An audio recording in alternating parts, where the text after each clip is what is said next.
Did you call her fat? No, I was calling her a bitch.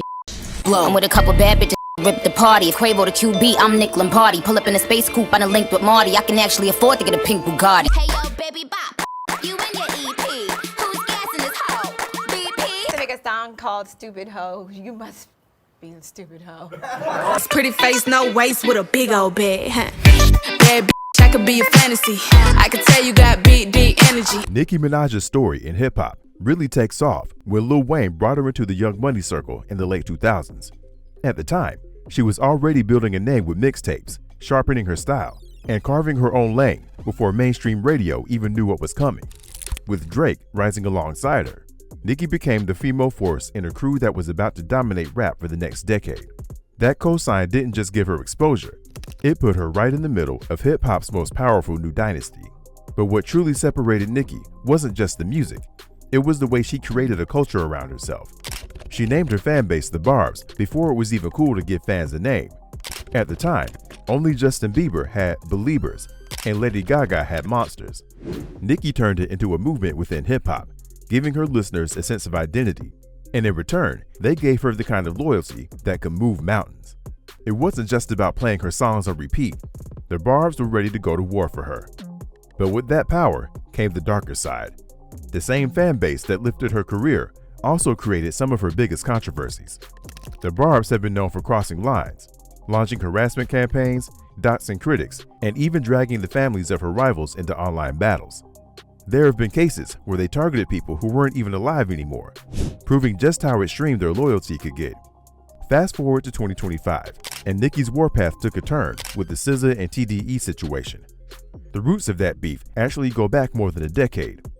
Nicki claimed that Terrence "Punch" Henderson, the president of Top Dog Entertainment, had been harassing her on Twitter since 2012, all because she rejected business deals with TDE.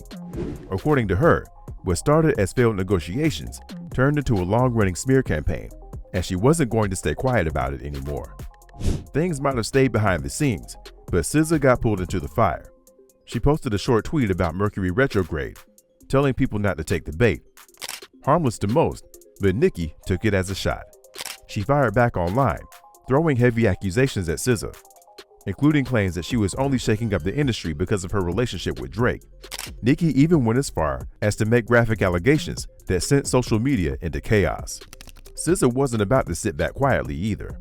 She dropped receipts that flipped the narrative, showing messages proving Nicki had actually reached out to her twice asking for collaborations. On top of that, she pointed out how one of her lines had been used by Nicki in Beyoncé's "Feeling Myself." It was the kind of evidence that poked holes in Nicki's attacks and reminded people that Nicki might not be the one holding all the cards in this feud. And let me tell you, Nicki Minaj's battles with industry giants and fellow rappers have always been fueled by specifics, dates, and raw receipts. One of the biggest flashpoints came in 2021 when Jack Dorsey's Square bought Tidal for $302 million. Nicki had been one of the 15 artists who held ownership stakes since Jay-Z relaunched the service in 2015, standing alongside names like Rihanna, Kanye West, and Madonna. But when the deal closed, Nicki claimed she was shortchanged. In her own words, she calculated that Jay-Z and Roc Nation owed her somewhere between $100 and $200 million. Instead of that massive payday, she was offered a flat $1 million hush deal to walk away quietly. Nicki didn't just suggest this once. She doubled down on Twitter in 2025, calling it a karmic debt that Jay still needed to settle. The situation might have looked one-sided if not for industry veteran Steve Stoute stepping in to give his version. In an interview on the Pivot podcast, Stoute explained that Nicki didn't lose money because of Jay-Z, but because she never signed the paperwork tied to her title equity. He said bluntly, "She didn't sign the f***ing paperwork, and that's the reason you left millions of dollars on the table." According to him, the deal was straightforward. Those who signed their contracts got paid out. Those who didn't got nothing. To Stoute, Nicki's story wasn't about corruption or betrayal. It was simply about her missing a crucial deadline. Nicki wasn't about to let that stand unchallenged. She fired back that she had, in fact, been given only 24 hours to review and sign off on the paperwork. In her eyes, that wasn't a standard contract process, but a pressure tactic designed to silence her objections.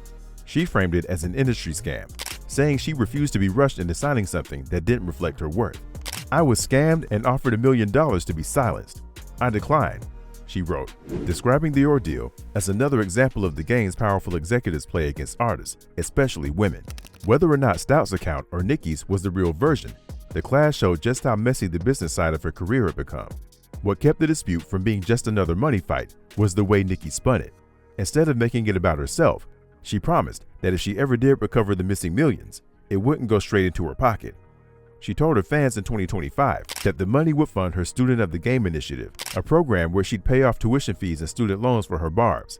It was a shrewd move, linking her personal battle with Jay-Z's empire directly to the dreams of her most loyal supporters. Suddenly, her feud wasn't just about a contract from 2021, but whether Jay-Z was standing in the way of scholarships for the next generation of fans. Of course, Nicki's clashes haven't been limited to business moguls. Some of her most bitter wars have been with other women in rap, and none has lasted longer or cut deeper than her feud with Lil' Kim. The tension can be traced back to the late 2000s, when both women were circling around Cash Money Records. Kim explained in interviews that she had been working with Cash Money Slim for about 4 years, preparing projects that she thought would cement her comeback. The situation blew up around a song called Grindin' Makin' Money, a track featuring Birdman that Kim had recorded, with expectations it would push her back into the spotlight. When the single flopped, Cash Money distanced itself from Kim, and right after that, Nicki emerged with projects that carried a similar sound and imagery. To Kim, this wasn't just a coincidence. She accused the label of using her as a blueprint, only to hand the actual platform to Nicki Minaj. The resentment only grew as Nicki's career skyrocketed in 2010 and 2011, while Kim's seemed to stall. By 2011, Kim made her anger official with the release of the Black Friday mixtape. The title was a direct parody of Nicki's debut album, Pink Friday, and the cover left no room for subtlety. It showed a photographed image of Kim holding Nicki's decapitated head. The mixtape wasn't just visual shock value, it was loaded with diss tracks, the most infamous being Pissin' on Him, which was aimed directly at Nicki's own song, Did It On Him. Kim didn't hold back, tearing into Nicki's image, her credibility, and the way the industry was positioning her as the new queen, while Kim felt pushed aside. Nicki wasn't one to stay silent. In 2012, she dropped Stupid Hoe, a track that directly mocked Kim and the Black Friday project. One of the lines took aim at the EP itself. Hey yo baby bop, on your EP.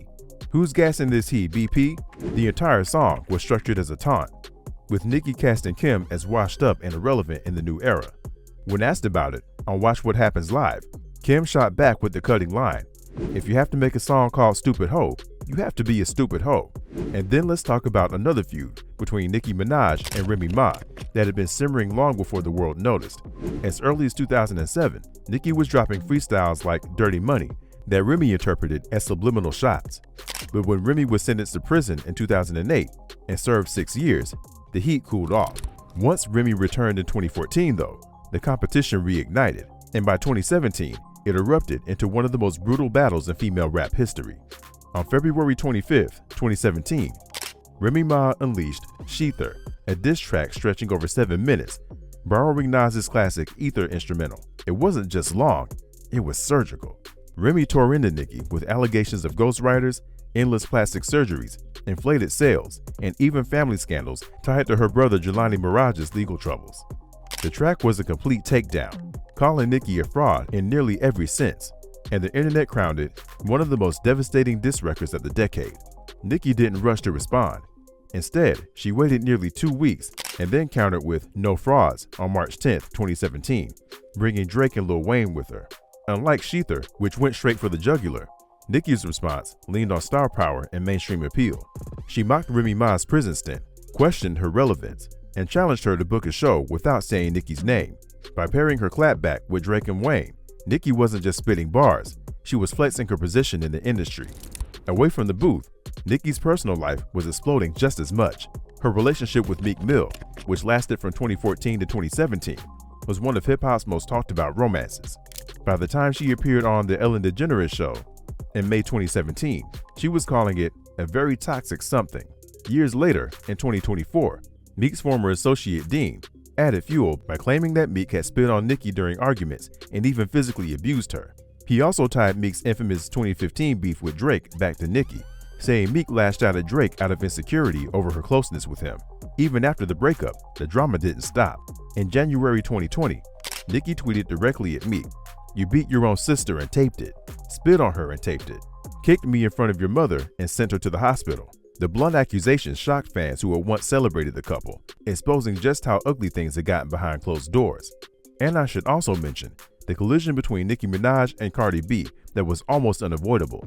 In 2017, Cardi's breakout single, Bodak Yellow, became the first solo female rap track since Lauryn Hill's doo-wop, That Thing, in 1998 to hit #1 on the Billboard Hot 100. For Nicki, who despite a decade of dominance had never reached the top spot on her own, that milestone immediately fueled comparisons. Fans and media alike framed it as the passing of the torch, sparking an atmosphere where one woman's success was automatically positioned as another's threat. By the end of that year, things grew even more tense when Migos released Motorsport, featuring both Cardi B and Nicki Minaj. Instead of being celebrated as a rare collaboration between two powerhouse women, the track became a breeding ground for rumors. Reports surfaced that Atlantic Records had forced Cardi onto the record without Nicki's input, and whispers claimed that Nicki's verse was altered after Cardi joined. The supposed lyric change from "If Cardi the QB, I'm Nick Lombardi" to something less direct was dissected endlessly online, convincing many that Nicki had been sidelined on her own turf. The simmering tension exploded publicly on September 7, 2018, at the Harper's Bazaar Icons party. During New York Fashion Week, witnesses recorded Cardi B charging at Nicki, allegedly over comments Nicki made about Cardi's parenting of her then-infant daughter, Culture. Security restrained Cardi, but not before she launched a shoe at Nicki's direction. The altercation left Nicki with a noticeable lump over her eyebrow, a torn Dolce & Gabbana gown, and famously, one shoe missing. Images from the night spread instantly, turning the brawl into one of the most viral pop culture moments of the year. Despite their differences, both women have acknowledged one common reality: the media thrives on these clashes. In interviews, Cardi has admitted that fans and outlets pushed the "one queen of rap" narrative, saying in a 2018 Complex feature, "People wouldn't be satisfied even if we were making out." Nicki has voiced similar frustrations, arguing that female rappers are constantly pitted against each other, while male rappers are free to coexist. But Cardi wasn't the only younger rapper who clashed with Nicki. In 2022, Nicki found herself in a very public fallout with Latto, sparking the Grammys' decision to move her single, Super Freaky Girl, out of the rap category and into pop.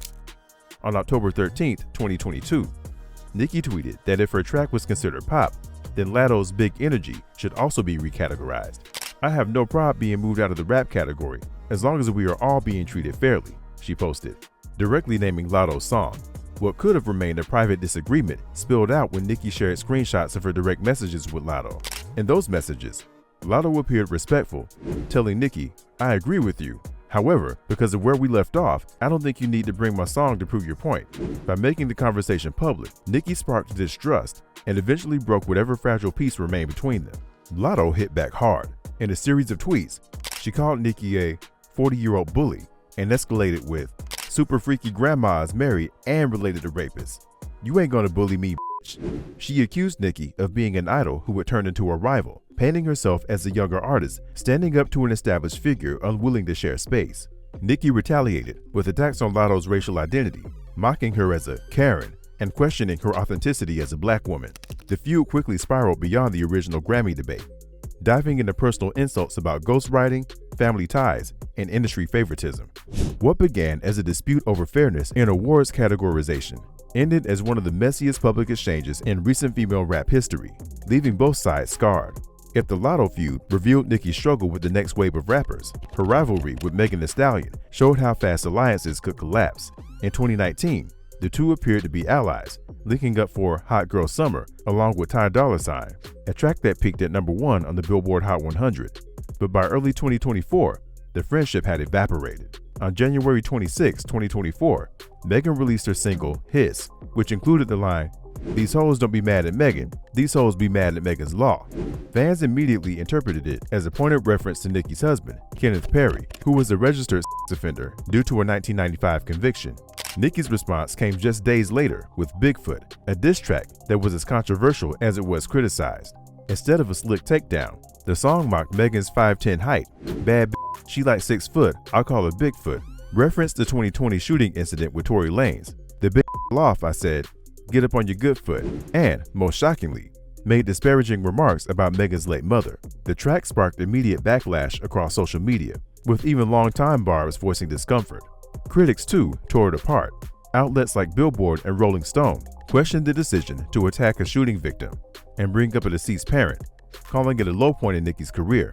On top of that, Richard Kanka, the father of the murdered child for whom Megan's Law is named, spoke out in 2024, labeling Megan's lyric itself highly offensive and pulling even more controversy into the feud. For Nicki, the Megan battle marked a turning point. Instead of the usual chorus of barbs defending every move, Bigfoot split the fan base, with many saying she had gone too far. On platforms like Twitter and TikTok, the conversation shifted from whether Nicki had won the beef to whether she had undermined her own legacy by crossing lines no diss track should touch. If you enjoyed this, smash that like button, hit subscribe, and don't forget to check out the next video for more content like this.